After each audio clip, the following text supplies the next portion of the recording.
નમસ્કાર મિત્રો, મારી યુટ્યુબ ચેનલમાં ફરી એકવાર આપનું હૃદયપૂર્વક સ્વાગત છે। આજનો ટોપિક છે મિત્રો કે 50 વર્ષથી ઉપરની ઉંમર થાય ત્યારે આ 4 ફળ તમે ખાવાની શરૂઆત કરી દેશો તો ઘડપણની અંદર આપણી રોગપ્રતિકારક શક્તિ જે ઘટે છે એટલે કે ઇમ્યુનિટી સિસ્ટમ ડાઉન થાય છે, એને મજબૂત કરે છે।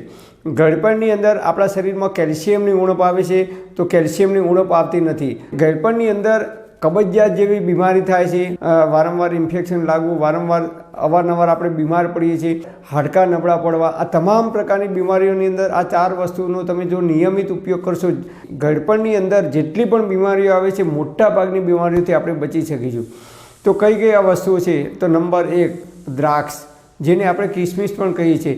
તો લીલી દ્રાક્ષ અથવા સૂકી દ્રાક્ષ, જો ઉનાળાની સિઝન હોય તો લીલી દ્રાક્ષ પણ તમે ખાઈ શકો છો, પણ દ્રાક્ષ ખાતી વખતે એક ધ્યાન રાખવાનું, ઉનાળામાં તમે લીલી દ્રાક્ષ ખાઓ ત્યારે ફ્રીજમાં મૂકેલી આપણે ઠંડી ખાવાની નથી। જે લોકો પિત્ત પ્રકૃતિના છે એટલે કે જે લોકોને એસિડિટી થાય છે, હાઇપર એસિડિટી થાય છે, પેટમાં બળતરા થાય છે, છાતીમાં બળતરા થાય છે, એવા લોકોએ ખાટી દ્રાક્ષ હોય એ ખાવાની નથી। મીઠી દ્રાક્ષ આવે છે એટલે કે જે ગળપણવાળી દ્રાક્ષ આવે છે એવી દ્રાક્ષ ખાઈ શકે છે। અને જે લોકોને કફ પ્રકૃતિ છે, વારંવાર કફ થઈ જાય છે, એવા લોકોએ મીઠી એટલે કે ગળી દ્રાક્ષ ખાવાની નથી, નહીં તો તમને કફમાં વધારો થઈ શકે છે, કફ થઈ શકે છે। તો ગળી દ્રાક્ષ તમે જો ખાશો તો એ કફ વધારનારી છે, અને ખાટી દ્રાક્ષ ખાશો તો એ પિત્ત વધારનારી છે। એ ખાટી વસ્તુઓ એમાં પિત્ત વધારે છે, એટલે જે લોકોને પિત્ત પ્રકૃતિ છે, એસિડિટી થાય છે, એવા લોકોએ ખાટી દ્રાક્ષ નથી ખાવાની, એવા લોકોએ ગળી દ્રાક્ષનો ઉપયોગ કરવાનો છે।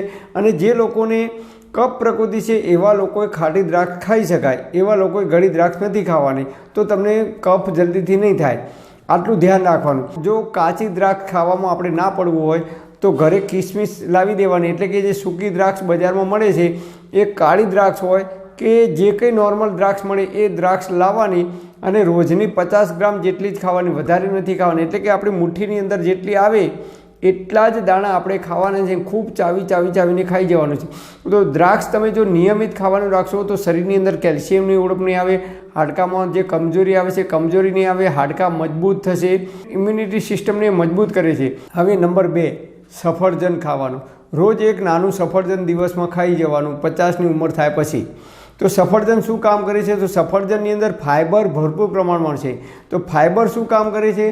તો એક તો જલ્દીથી ભૂખ લાગવા દેતું નથી, એટલે તમે એક સફરજન ખાશો તો જલ્દીથી ભૂખ નહીં લાગે 4 કે 5 કલાક સુધી। જે લોકોને શરીરમાં વજન વધારે છે, ચરબી વધારે છે, એવા લોકો જો 50 વર્ષથી ઉંમર થાય પછી એક સફરજન ખાવાનું રાખશો તો તમારા શરીરમાં ઓટોમેટિક વજન છે ધીમે ધીમે ઓછું કરવામાં મદદરૂપ થાય છે। અને સફરજનની અંદર ફાઇબર ભરપૂર છે, તો ફાઇબર છે એ આપણા શરીરની અંદર સફાઈ કામદારનું કામ કરે છે।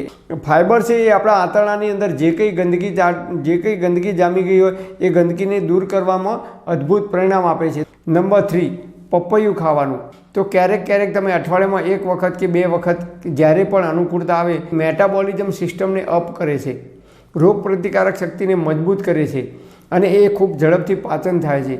એટલે શરીરમાં એસિડિટી થતી હોય તો એવા લોકોએ પણ એનો ઉપયોગ કરવો જોઈએ, તો એસિડિટી તમારી શાંત થાય છે અને પ્રવાહી હોવાથી ખૂબ ઝડપથી એનું પાચન થાય છે। નંબર 4 લીંબુ, વિટામિન સીથી ભરપૂર છે, એટલે પાછલી જિંદગીમાં 50 વર્ષથી ઉપરની ઉંમર થાય એટલે આપણા શરીરમાં રોગ પ્રતિકારક શક્તિ ધીમે ધીમે ડાઉન થવા લાગે છે।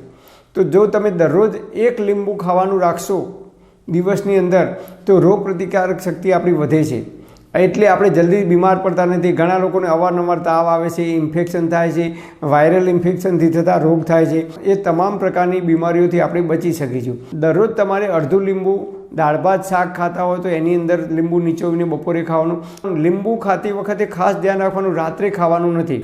કોઈ પણ ખાટી વસ્તુ હોય એ રાત્રે ખાવાની નથી, કારણ કે એ એસિડિક છે, અને એસિડિક પદાર્થ તમે જો રાત્રે ખાશો તો શરીરની અંદર યુરિક એસિડનો પ્રોબ્લેમ થઈ શકે છે, અને યુરિક એસિડનો પ્રોબ્લેમ થાય તો પગમાં સોજા આવવા, શરીરમાં બળતરા થવી, એસિડિટીમાં બળતરા થવી, હાઇપર એસિડિટી થવી, એવા પ્રોબ્લેમ થઈ શકે છે। જેટલી પણ ખાટી વસ્તુઓ છે એ ખાટી વસ્તુ તમામ તમારે દિવસે જ ખાવાની છે, રાત્રે એટલે કે સાંજે 5 વાગ્યા પછી ખાવાની નથી। પણ લીંબુ છે એ બોડીને ડિહાઇડ્રેટમાંથી બચાવે છે।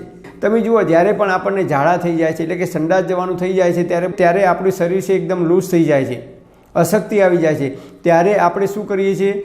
લીંબુ શરબત પીએ છીએ, અડધું લીંબુ કે એક લીંબુનો ઉપયોગ કરશો દિવસ દરમિયાન તો વિટામિન સીની કમી નહીં આવે, અને વિટામિન સીની કમી નહીં આવે શરીરમાં તો રોગ પ્રતિકારક શક્તિ આપણી મજબૂત થશે, અને રોગ પ્રતિકારક શક્તિ જો મજબૂત થશે તો જલ્દીથી આપણે બીમાર નહીં પડી શકીએ.